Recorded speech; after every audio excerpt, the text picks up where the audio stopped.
Hello everyone, welcome to Major HS Kalsis Balnoy Academy. Myself Gagan Yadav, your GS faculty. And today एक और class लेके आ गए हैं हम PYQ of your recent examination of NDA. तो NDA के current affairs के questions का एनालिसिस करने वाले हैं हम. कितने क्वेश्चंस आए हैं, किस तरीके के क्वेश्चंस आए हैं, चलिए स्टार्ट करते हैं.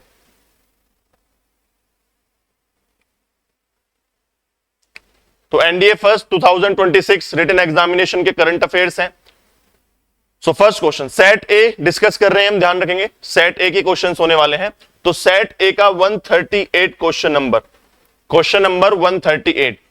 और इस बार यूएन पीस कीपिंग मिशंस जितने भी हैं, यूएन पीस कीपिंग मिशंस, उसमें एनडीए प्लस सीडीएस दोनों ही पेपर्स में आपके क्वेश्चंस आए हैं.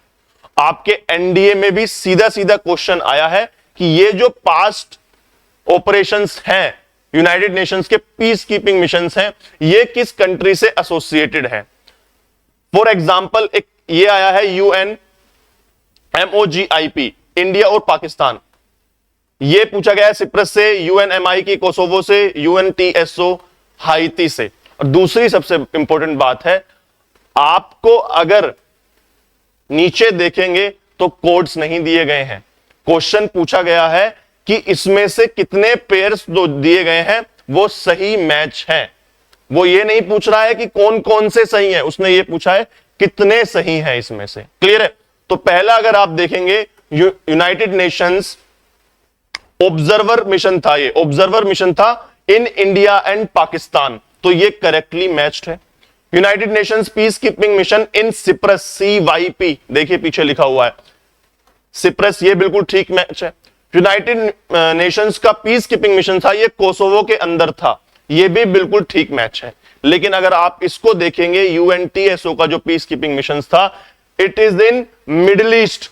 ये मिडिल ईस्ट में जो अनरेस्ट चल रहा था उसके लिए पीस कीपिंग मिशंस भेजा गया था, ना कि हाइती के अंदर ये पीस कीपिंग मिशन था. हाइती का पीस कीपिंग मिशन था वो दूसरा था. ये जो यूएनटीएसओ था ये मिडिल ईस्ट से रिलेटेड है, यानी कि ये जो हमारा पेयर है वो गलत हो जाता है. तो कितने पेयर सही हैं सर? 1, 2 एंड 3. अब देखिए एक बात, अगर हो सकता था आपको ये पता होता, सिप्रस नहीं पता होता, तब भी 3 पेयर सही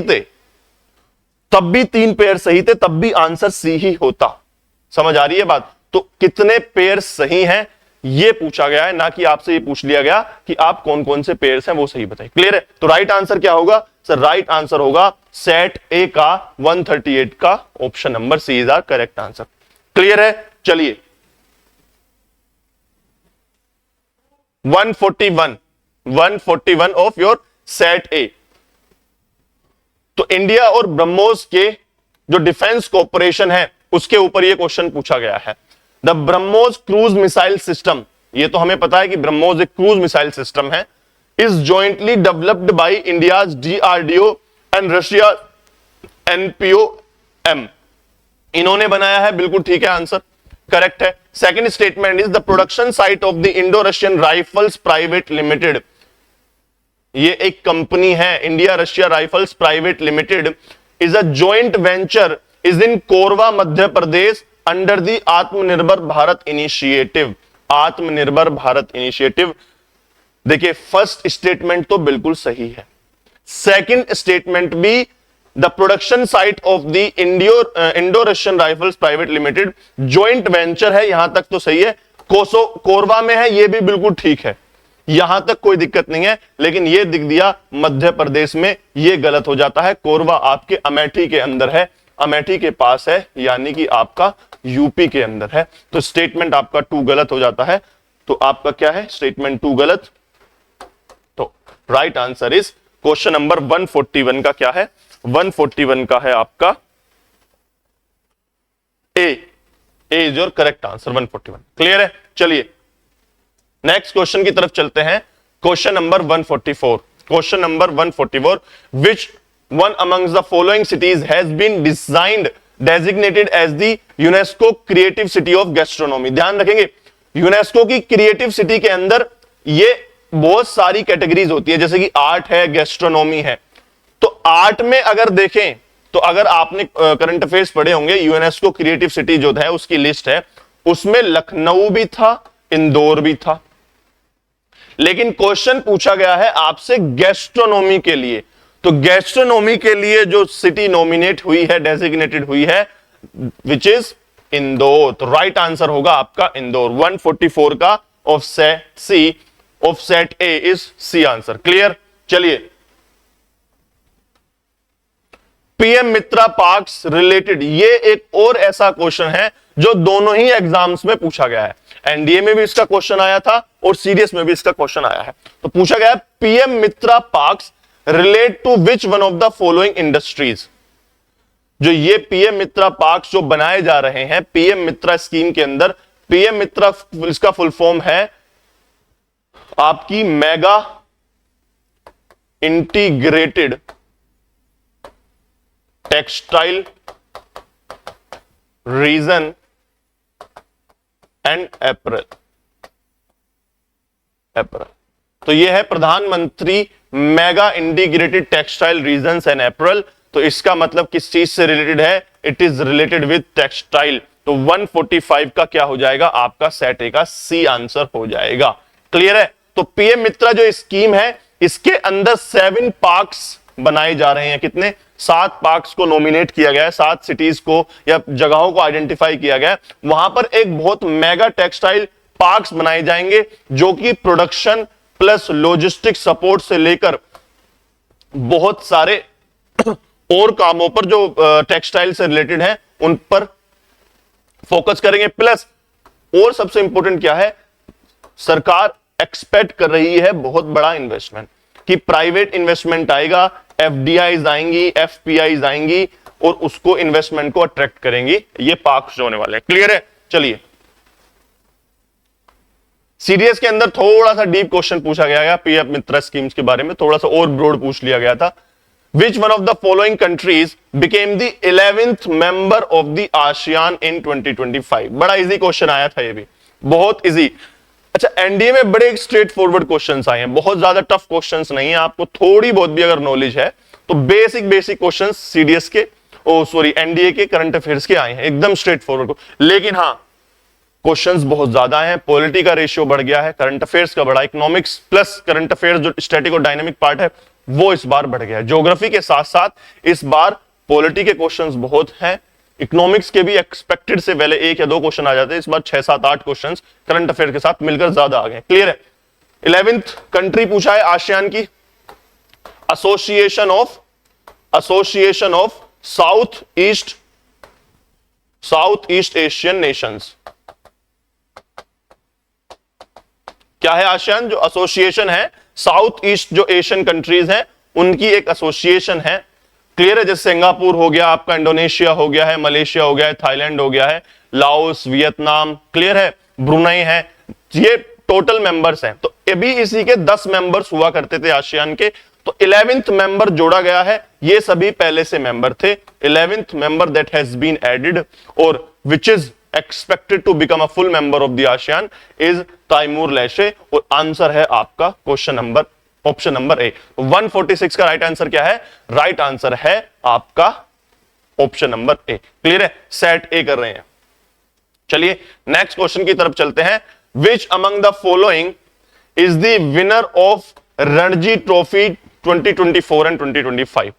रणजी ट्रॉफी 2024 और 25 में होने वाली रणजी ट्रॉफी का विजेता कौन है? आपसे क्वेश्चन पूछा गया। बड़ा ही सिंपल आंसर है इसका, बड़ा ही सिंपल क्वेश्चन आया है फिर से, ये एकदम सिंपल। देखिए राइट आंसर है इसका ऑप्शन नंबर ए। तो विदर्भा जो है, विदर्भा इस बार 2024-25 में रणजी ट्रॉफी में विनर रहे थे। ये दूसरी बात, क्वेश्चन कुड बी आस्क्ड कि रनर अप कौन था? Who was the runner up? तो runner up was Kerala cricket team. Kerala cricket team was the runner up of Ranji trophy. अच्छा, आप एटलीस्ट सभी लोगों को यह तो पता है कि रणजी ट्रॉफी किस चीज की बात कर रहे हैं हम? रणजी ट्रॉफी किस स्पोर्ट की बात कर रहे हैं हम? या ये भी नहीं पता है किसकी बातें कर रहे हैं? This is related with cricket. ये भी क्वेश्चन पूछ लिया जाता है कि ये जो टूर्नामेंट है, रणजी ट्रॉफी है, ये किस गेम से रिलेटेड है? तो मैच द फॉलोइंग में ऐसे क्वेश्चंस भी आपसे पूछ लिए जाते हैं कभी कभी। क्लियर है? तो रणजी ट्रॉफी किस चीज से रिलेटेड है? क्रिकेट से रिलेटेड है। विदर्भा विनर अप रही थी 2024-25 में, और रनर अप कौन था? Kerala was the runner up. Clear है? चलिए नेक्स्ट क्वेश्चन की तरफ चलते हैं। करंट अफेयर्स का एक और क्वेश्चन था 148 के अंदर, 148 के अंदर एक और क्वेश्चन था, थोड़ा सा डिफिकल्ट क्वेश्चन था ये, इस बार पूछा गया था, थोड़ा सा डिफिकल्ट था क्वेश्चन। ये पूछा गया था कि according to degree of urbanisation definition in the 2025, यानी कि यूएन की एक रिपोर्ट आती है, डिग्री ऑफ अर्बनाइजेशन में एक रिपोर्ट्स है, उसमें पॉपुलेशन के बारे में पूछा गया आपसे कि किस सिटी की पॉपुलेशन ज्यादा है, उसको डिसेंडिंग ऑर्डर में लगाना है, यानी कि सबसे ज्यादा, सबसे कम, उससे कम, उससे कम, उससे कम। क्लियर है?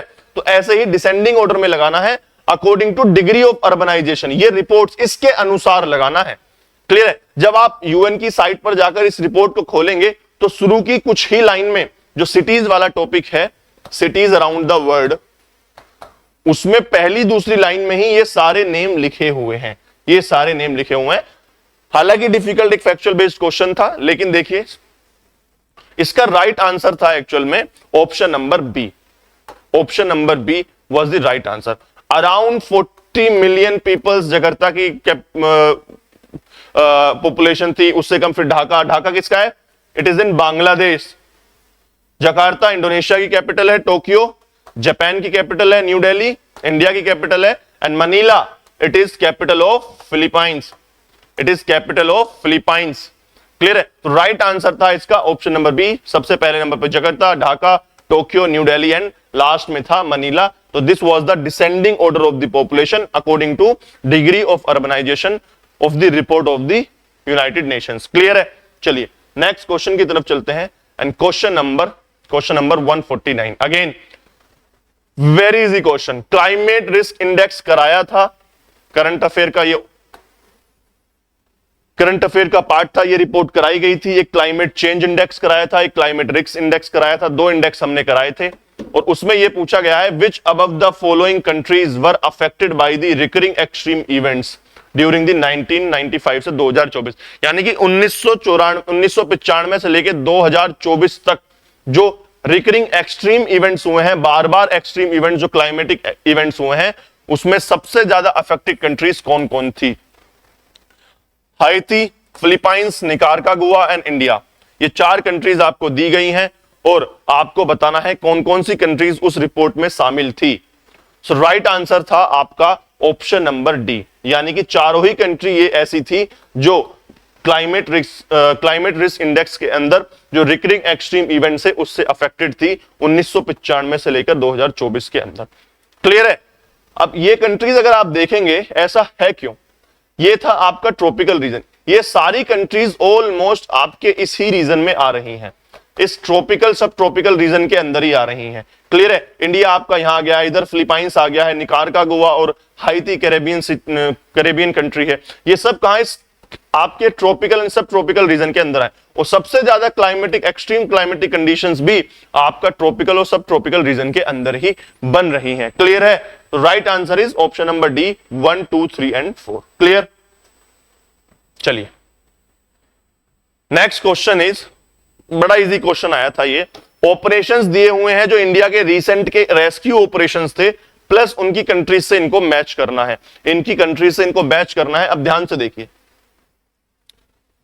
अगर आप ऑपरेशन कावेरी को देखें, अगर ऑपरेशन कावेरी को देखें, ये सबको पता था ऑपरेशन कावेरी कहां था सर? सूडान से रिलेटेड था। सूडान सिविल वॉर के समय पर या उसमें अनरेस्ट के टाइम पर जो हमारे ऑपरेशन थे, रेस्क्यू ऑपरेशन थे, उसमें ऑपरेशन कावेरी किससे रिलेटेड था? सूडान से रिलेटेड था। तो अगर ए का 4 है तो ए के 4 में ये है और ये है, यानी कि ए और बी तो कैंसिल आउट हो जाते हैं।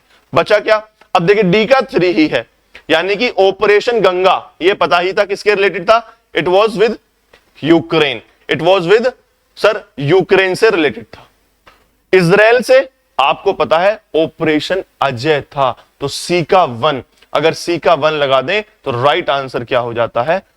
Option number C. बहुत इजी क्वेश्चन था। और ऑपरेशन इंद्रावत बचा हाइती के साथ ऑपरेशन इंद्रावत। तो राइट आंसर क्या है? Option number C is your correct answer of 150, last question of your exam. Clear है? तो ये थे आपके कुछ करंट अफेयर्स जो आपके एग्जाम में इस बार पूछे गए थे। आई होप ज्यादा से ज्यादा आपने सही करे होंगे। अब देख लीजिए किस तरीके के क्वेश्चंस आपके एग्जाम में आते हैं। आप सिर्फ ये सोच लें कि जीएस छोड़कर सर चले जाएंगे और इंग्लिश और मैथ्स आपको बचा लेगी, तो ऐसा तो होने वाला है नहीं। आपने देखे ज्योग्राफी के भर के क्वेश्चंस आए थे, पॉलिटी के 8-9 क्वेश्चंस आए हैं, करंट अफेयर्स के भी 8-9 क्वेश्चंस हो चुके हैं ये आपके, और आपके इकोनॉमिक्स के भी क्वेश्चंस इस बार आए हैं। तो छोड़ने का तो सर सवाल बनता ही नहीं है। जब तक आप अपना पूरी तरीके से एक एक सब्जेक्ट को कवर नहीं कर लेते, तो ये समझ लीजिए कि आप अपने आप को, अपनी प्रैक्टिस को, अपनी तैयारी को एक डिसेबल बना रहे हैं, एक विकलांग तैयारी है आपकी। क्लियर है? तो एक एक सब्जेक्ट को पकड़ना है, उसको सही से प्रिपेयर करना है, और तभी एग्जाम में आपको बैठना है। क्लियर? तब तक के लिए पढ़ते रहिए। All the best for your result. Thank you. जय हिंद।